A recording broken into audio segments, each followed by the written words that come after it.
মঞ্চে আসছে শুভ। শুভ, আজকে কি গান করছো? আজকে আমি গাওয়ার চেষ্টা করব শ্রদ্ধেয় আজম খান স্যারের পাপড়ি। অত্যন্ত জনপ্রিয় আর বিখ্যাত একটি গান। অনেক অনেক শুভকামনা রইল শুভ।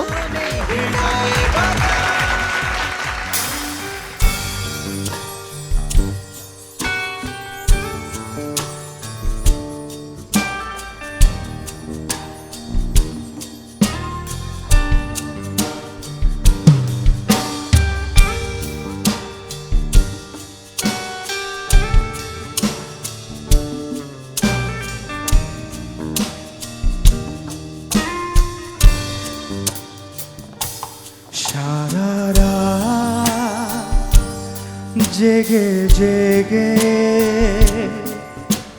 কত কথা আমি ভাবি, পাপড়ি কেন বোঝে না,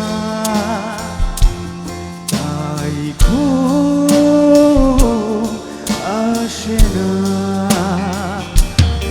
পাপড়ি কেন বোঝে না,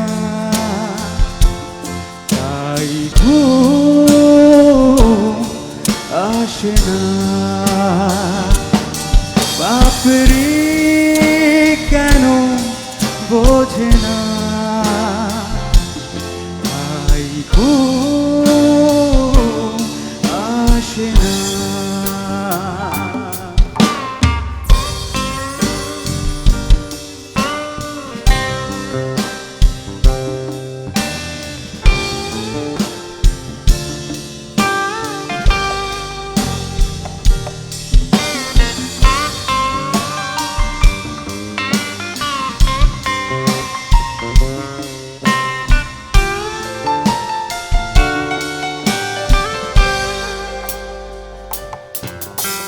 তুমি আমি কেন দূরে দূরে খুঁজে বেড়াই ঘুরে ঘুরে।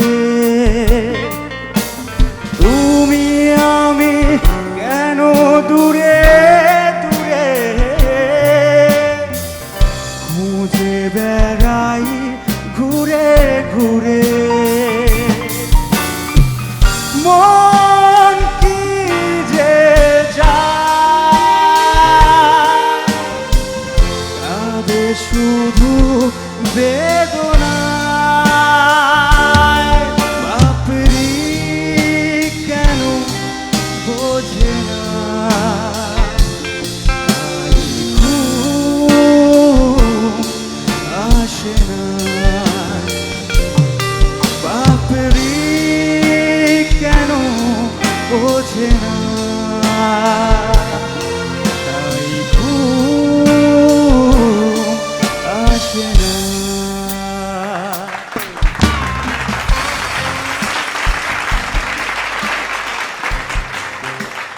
শুভ, খুবই জনপ্রিয় একটি গান। আমি সরাসরি বিচারকদের মন্তব্যে যেতে চাই।